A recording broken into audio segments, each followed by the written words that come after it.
Hello dear student,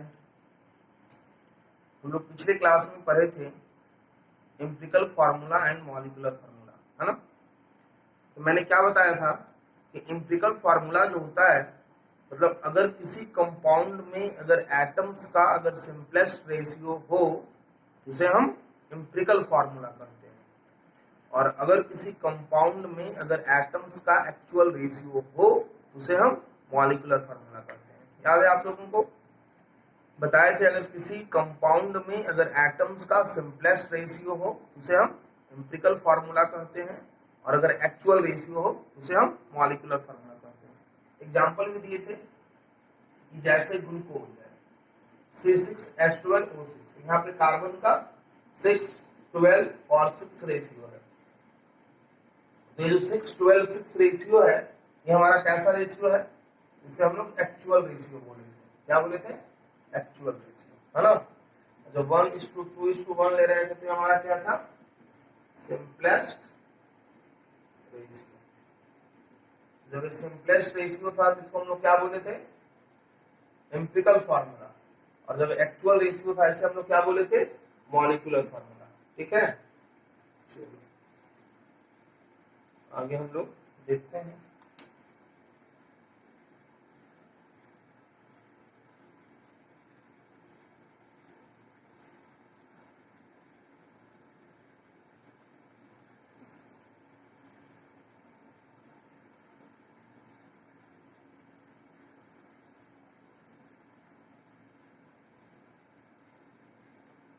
आज हम लोग एक नया टॉपिक लिखते हैं,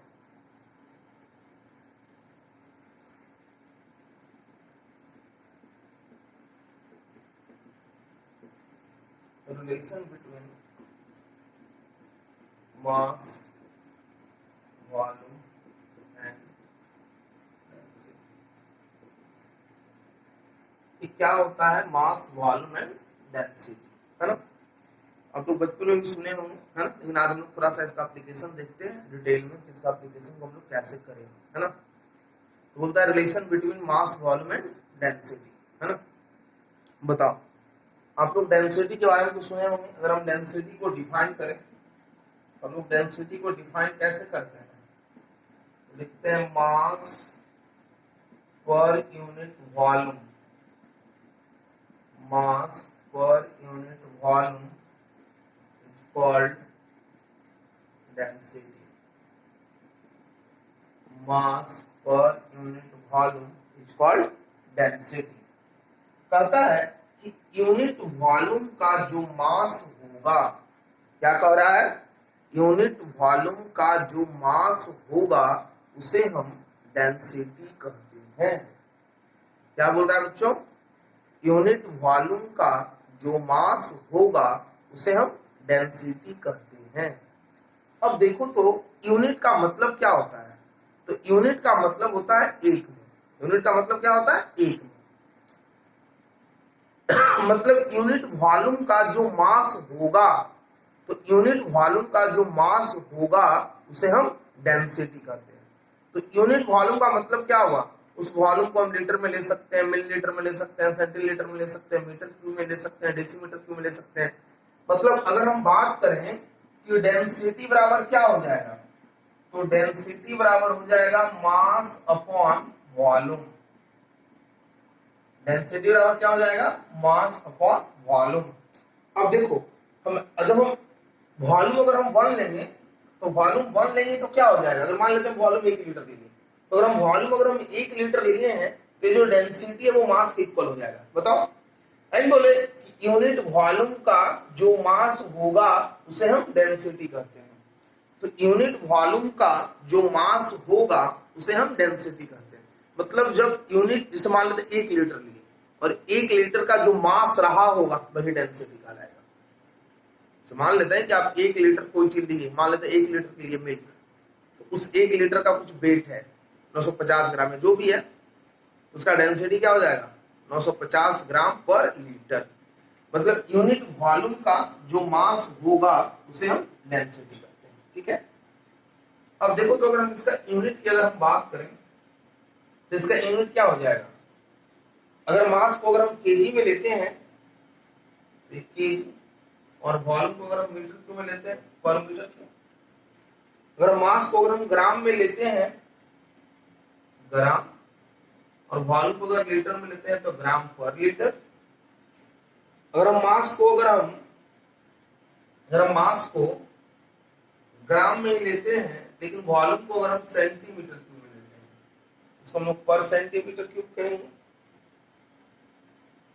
इसी पर सेंटीमीटर को कभी कभी सीसी लिखा रहेगा, सीसी। तो सीसी का मतलब हुआ क्यूबिक सेंटीमीटर। अगर कहीं पे सीसी लिखा रहेगा तो सीसी का मतलब समझना है क्यूबिक सेंटीमीटर। तो सीसी का मतलब भी वही होगा, सेंटीमीटर क्यूब। और कहीं कहीं ना इसको मिलीलीटर भी लिखा हुआ रह सकता है। क्या लिखा हुआ रह सकता है? मिलीलीटर। तो मिलीलीटर का मतलब भी सेंटीमीटर क्यूब होता है, सीसी होता है। कहीं अगर सीसी लिखा रहा है तो क्या समझना है? Cubic centimetre. तो सेंटीमीटर क्यूब दे रखा है। अगर कहीं मिलीलीटर दिया हुआ है, मिलीलीटर तो है मिलीलीटर, है ना, उसका तो कोई बात ही नहीं है। तो ये क्यूबिक सेंटीमीटर है, ये मिलीलीटर है, और इसी को हम लोग सीसी कहते हैं। तो हम लोग क्या बताए कि यूनिट वॉल्यूम का जो मास होगा उसे हम डेंसिटी कहते हैं। यूनिट वॉल्यूम का जो मास होगा उसे हम डेंसिटी कहते हैं। हाँ, अभी वॉल्यूम का यूनिट अलग अलग हो सकता है।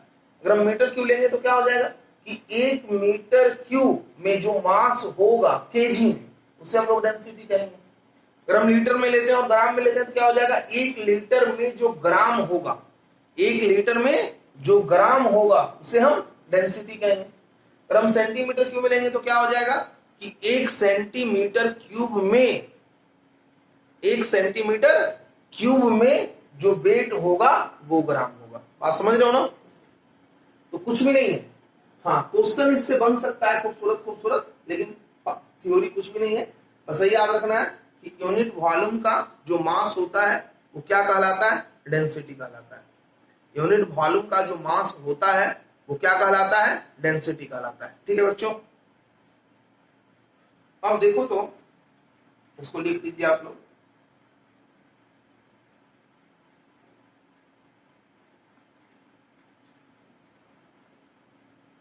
और हम इसको आगे अगर हम लिखें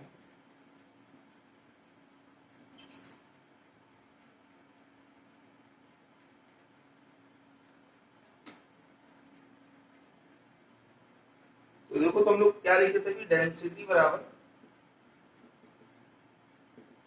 मास अपॉन वॉल्यूम।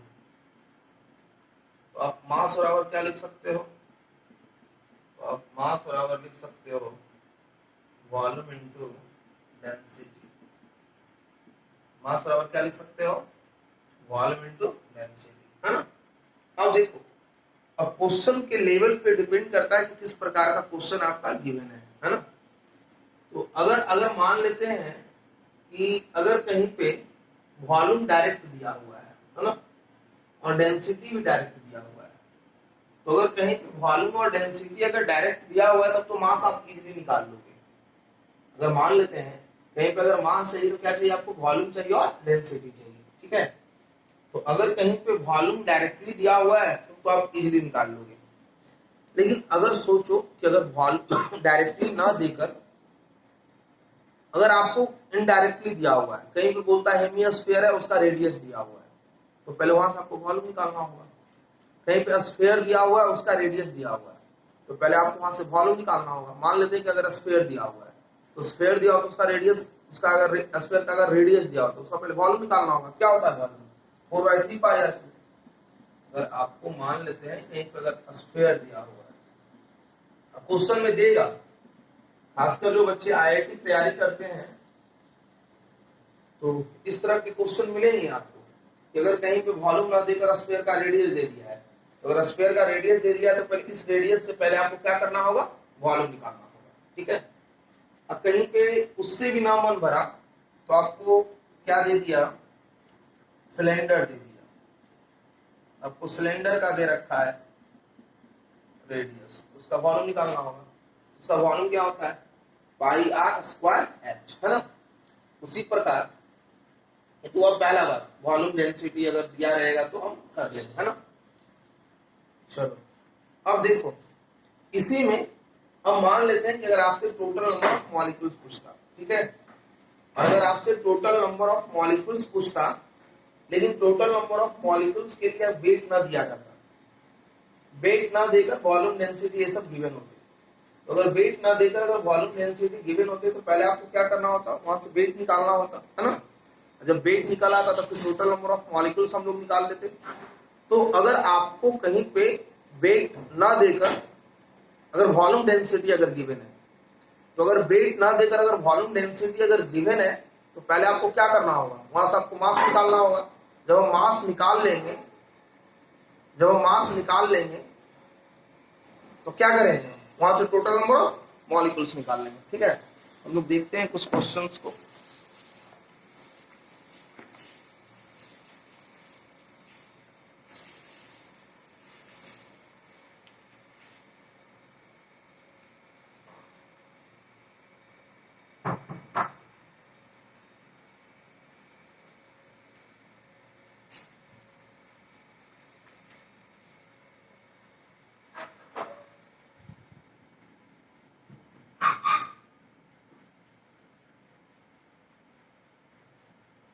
इसको लिखिए आप लोग।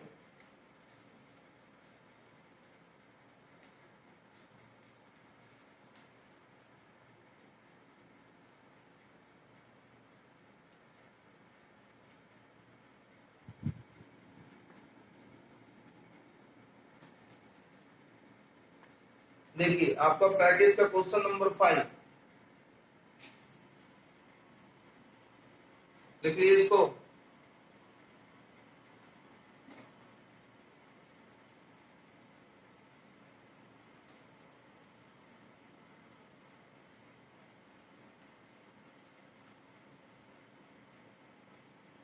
देखिए तो जी क्वेश्चन नंबर 5 क्या कहता है, कहता है the total number of electrons, the total number of electrons, the total number of electrons present in, the total number of electrons present in 18 milliliter water, 18 milliliter water, density कितना है 1 ग्राम पर millilitre, है ना। ऑप्शन ए क्या है 6.023 into 10 के power 23, B क्या है 6.023 इंटू 10 के पावर 24, सी क्या है 6.023 इंटू 10 के पावर 25, डी क्या है 6.023 इंटू 10 के पावर 26। ठीक है, देखिए हम लोग पास पैकेज होगा, उसको आप लोग देख ले, है ना। क्या बोल रहा है आपसे, the total number of electrons present in 18 millilitre water, ठीक है, डेंसिटी गिवन हुआ है 1 ग्राम पर मिलीलीटर, है ना। तो याद करो तो मेरे भाई कि अगर आपको टोटल नंबर ऑफ इलेक्ट्रॉन्स निकालना होता था, तो अगर आपको टोटल नंबर ऑफ इलेक्ट्रॉन्स निकालना होता था तो पहले आप क्या करते थे, तो पहले आप टोटल नंबर ऑफ मॉलिक्यूल्स निकालते थे, है ना। अगर आपको पहले टोटल नंबर ऑफ इलेक्ट्रॉन निकालना होता था, तो अगर आपको पहले टोटल नंबर ऑफ इलेक्ट्रॉन निकालना होता था तो टोटल नंबर ऑफ इलेक्ट्रॉन निकालने के लिए आप क्या करते थे, तो आप पहले टोटल नंबर ऑफ मॉलिक्यूल्स निकालते थे, है ना। लेकिन यहाँ पे देखो तो टोटल नंबर ऑफ मॉलिक्यूल्स तो गिवन नहीं है, तो टोटल नंबर ऑफ मॉलिक्यूल्स ना देकर ये वॉल्यूम दे रखा है, किस यूनिट में, मिलीलीटर में। यूनिट का थोड़ा ध्यान देना है। और यहाँ पे क्या दे रखा है, डेंसिटी दे रखा है, किस यूनिट में, ग्राम पर मिलीलीटर में। तो अगर आपको इलेक्ट्रॉन्स चाहिए, तो अगर आपको इलेक्ट्रॉन्स चाहिए तो पहले मॉलिक्यूल्स चाहिए। अगर आपको इलेक्ट्रॉन्स चाहिए तो पहले क्या चाहिए, मॉलिक्यूल्स चाहिए।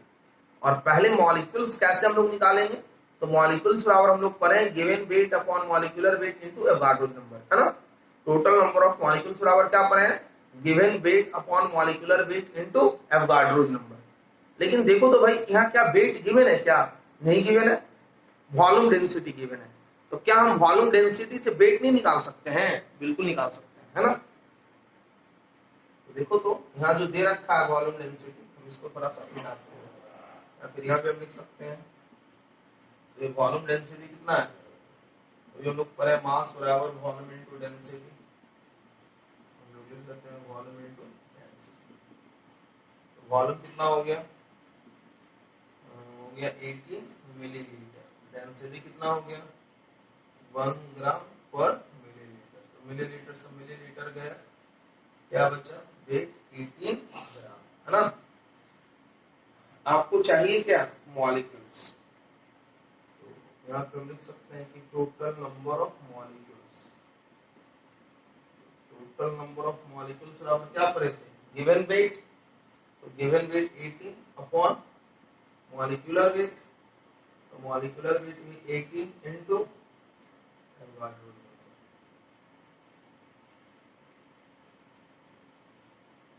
तो हम लोग टोटल नंबर ऑफ मॉलिक्यूल्स बराबर क्या पढ़े थे, तो टोटल नंबर ऑफ मॉलिक्यूल्स बराबर पढ़े थे given weight upon molecular weight into Avogadro number, है ना। तो given weight upon molecular weight गया, एवोगाड्रो नंबर बचा, कितना मॉलिक्यूल्स हुआ एवोगाड्रो नंबर मॉलिक्यूल्स। हमको चाहिए क्या टोटल नंबर ऑफ इलेक्ट्रॉन्स, क्या चाहिए टोटल नंबर ऑफ इलेक्ट्रॉन्स। हम लोग टोटल नंबर ऑफ इलेक्ट्रॉन्स कैसे निकाल सकते हैं, तो देखो तो अगर ये 1 मॉलिक्यूल्स अगर ये H2O होता, तो अगर ये 1 मॉलिक्यूल्स अगर H2O होता इसमें कितने टोटल नंबर ऑफ इलेक्ट्रॉन्स होते, तो हाइड्रोजन में इलेक्ट्रॉन की संख्या 1, टोटल कितने हाइड्रोजन एटम है 2 एटम है, हाइड्रोजन के 2 एटम है। ऑक्सीजन में एक में कितने है 8 है, तो कितना हो गया टोटल इलेक्ट्रॉन 10 इलेक्ट्रॉन्स हो गया, इसीलिए Na मॉलिक्यूल्स में 10 इंटू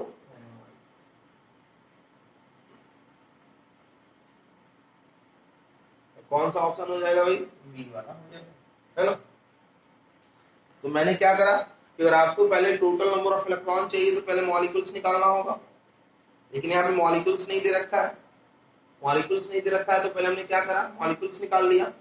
आपको मॉलिक्यूल्स निकालने के क्या चाहिए वेट चाहिए, वेट भी नहीं दिया हुआ था, वॉल्यूम डेंसिटी गिवन था, पहले हम वॉल्यूम डेंसिटी से वेट निकाल लिए, जब वेट निकल आया तो मॉलिक्यूल्स निकल आया, मॉलिक्यूल्स निकल आया तो इलेक्ट्रॉन निकल आया। देखो इसको,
अब देखो तो यार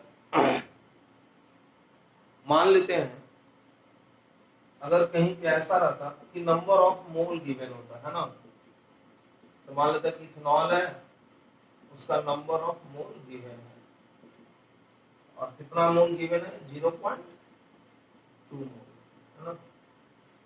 उसका डेंसिटी भी गिवन है 2 ग्राम पर मिलीलीटर, ठीक है।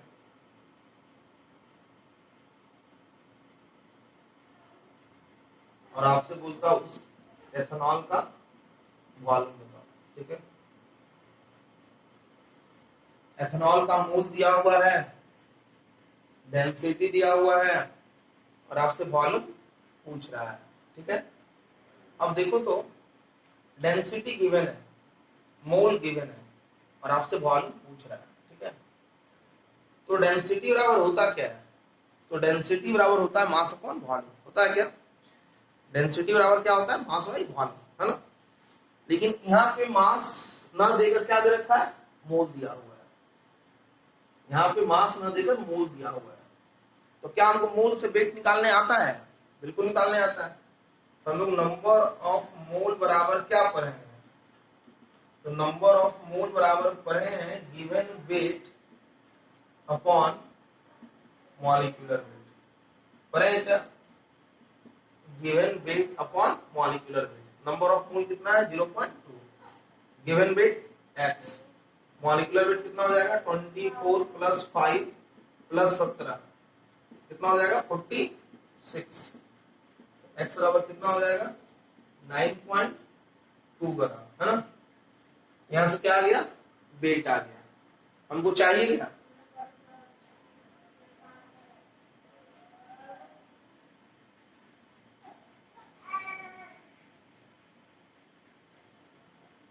हमको चाहिए क्या? वॉल्यूम, है ना। यहां से क्या निकल आया? वेट निकल आया। हमको क्या चाहिए? वॉल्यूम चाहिए। तो वॉल्यूम बराबर क्या होता है? तो वॉल्यूम बराबर होता है, हम लोग अभी पढ़े डेंसिटी अपॉन डेंसिटी बराबर मास बाई वॉल्यूम। तो डेंसिटी बराबर अगर मास बाई वॉल्यूम पढ़े हैं तो वॉल्यूम बराबर क्या हो जाएगा? Mass upon density. तो मास कितना? 9.2 और डेंसिटी कितना? 2 ग्राम।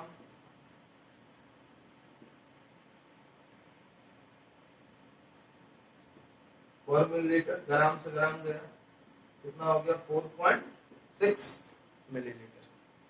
ठीक है। तो अगर कहीं पे नंबर ऑफ मोल गिवन हो, डेंसिटी गिवन हो, है ना, तो अगर कहीं पे नंबर ऑफ मोल गिवन हो, डेंसिटी गिवन हो और आपको मास अगर निकालना हो तो क्या कर सकते हैं? इजी तरीके से कैलकुलेट कर सकते हैं। ठीक है।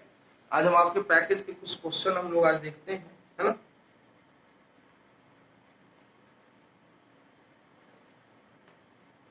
लोग पैकेज बना भी रहे होंगे।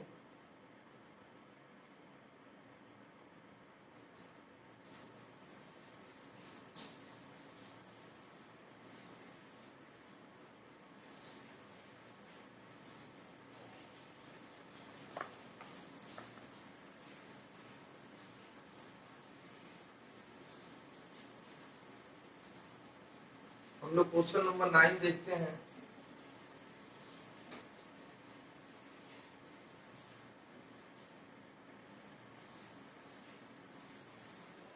हम लोग क्वेश्चन नंबर अगर 9 लिखते हैं, क्वेश्चन नंबर 9 क्या है? बोलता है the number of oxygen atoms, the number of oxygen atoms present in, the number of oxygen atom present in 14.6 gram of magnesium bicarbonate MgSCO3 का, है ना। बोला है the number of oxygen atom present in 14.6 gram of magnesium bicarbonate, है ना। तो याद करो, तो हम आपको बताएं, देखो इसमें किसका एटम पूछ रहा है? तो ऑक्सीजन का एटम पूछ रहा है, याद है। तो अगर हम बताए थे कि अगर किसी कंपाउंड में अगर किसी का अगर एटम पूछा जाए तो पहले हम क्या करेंगे? तो पहले हम टोटल नंबर ऑफ मॉलिक्यूल्स निकालेंगे। ठीक है। अगर कंपाउंड में अगर टोटल नंबर ऑफ एटम्स पूछा जाए, तो अगर कंपाउंड में अगर टोटल नंबर ऑफ एटम्स अगर पूछा जाए तो पहले हम क्या करेंगे? तो पहले हम टोटल नंबर ऑफ मॉलिक्यूल्स निकालेंगे। क्या करेंगे? टोटल नंबर ऑफ मॉलिक्यूल्स निकालेंगे। बताओ, आपको क्या टोटल नंबर ऑफ मॉलिक्यूल्स निकालने आता है क्या? यहाँ पे क्या पूछ रहा है? Total number of oxygen atoms, है ना। तो अगर total number of oxygen atoms पूछ रहा है तो पहले आप क्या करोगे? तो पहले आप टोटल नंबर ऑफ मॉलिक्यूल्स निकालोगे। तो टोटल नंबर ऑफ मॉलिक्यूल्स आप कैसे निकालोगे? तो टोटल नंबर ऑफ मॉलिक्यूल्स बराबर क्या होता था? Given weight upon molecular weight. तो टोटल नंबर ऑफ मॉलिक्यूल्स बराबर होता था गिवन वेट। तो गिवन वेट कितना? 14.6 अपॉन मॉलिक्यूलर वेट कितना? तो मॉलिक्यूलर वेट मैग्नीशियम का 24, हाइड्रोजन का 1, कार्बन का 24 और ऑक्सीजन का 6, कितना हो जाएगा 96, है ना। तो 24 एक 20 28 4 20 कितना हो जाएगा 9 6 4 10 एक 11 और 4 15 10 2 12 और 2 14 होना चाहिए 6 4 10 11 हाइड्रोजन के दो है ना कितना हो गया 146 मतलब 1/10 मॉलिक्यूल्स होगी sorry into given weight upon molecular weight into Avogadro number कितना हो गया 1/10 इनटू Na मतलब Na/10 मॉलिक्यूल्स है ना।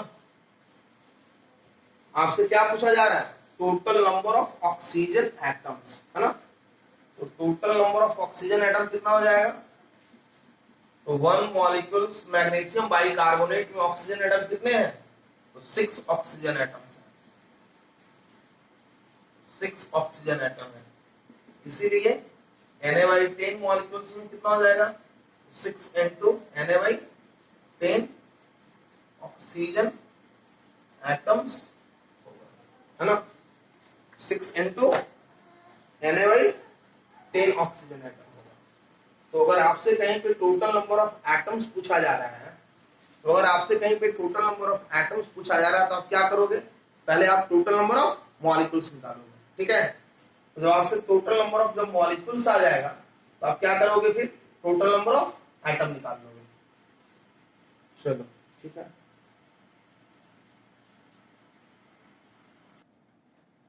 देखो बच्चों आज हम लोग एक और इम्पोर्टेंट चीज हम लोग जानेंगे है ना। हम लोग कंपाउंड पे जो यूज कर रहे थे उसके बारे में और हम लोग कुछ आज जानेंगे ठीक है। क्या जानेंगे बहुत ही इंपॉर्टेंट है उससे क्वेश्चन भी ढेर सारे आते हैं इसको आप लोग लिख चुके होंगे।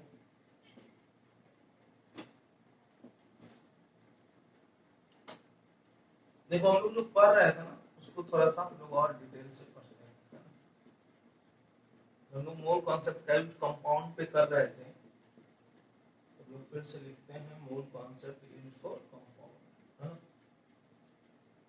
हम लोग मोल कॉन्सेप्ट का यूज कंपाउंड पे कर रहे थे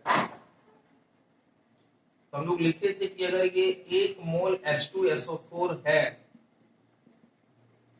तो अगर ये 1 मोल H2SO4 है तो वो अपने मॉलिक्यूलर वेट के इक्वल होता था। बताओ अगर वो 1 मोल H2SO4 है तो अगर ये 1 मोल अगर H2SO4 है तो वो अपने मॉलिक्यूलर वेट के इक्वल होगा है ना। तो मॉलिक्यूलर वेट का मतलब क्या होगा यहाँ पे हाइड्रोजन कितने हैं तो 2 हैं इसको हम लोग क्या लिखेंगे 2 ग्राम लिखेंगे।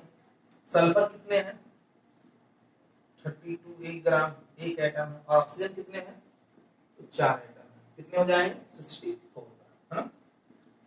तो इसका मॉलिक्यूलर वेट कितना हो गया 98 ग्राम है ना। तो देखो अगर ये 1 मोल कंपाउंड है तो इसमें हाइड्रोजन के 2 एटम है सल्फर के 1 एटम है और ऑक्सीजन के 4 एटम है ठीक है। हम देखो बताते हैं इसमें क्या अगर हम इसका नंबर ऑफ मोल की बात करें है ना तो number of mole of hydrogen atom की बात करें तो number of mole of hydrogen atom कितना हो जाएगा तो 2/1 2 मोल हो जाएगा। अगर हम number of mole of sulphur atom की बात करें तो number of mole of sulphur atom की अगर हम बात करें तो number of mole of sulphur atom क्या हो जाएगा तो 32/32 1 मोल हो जाएगा। और अगर हम number of mole of oxygen atom की बात करें तो number of mole of oxygen atom क्या हो जाएगा 64/16 हो जाएगा 4 मोल हो जाएगा है ना।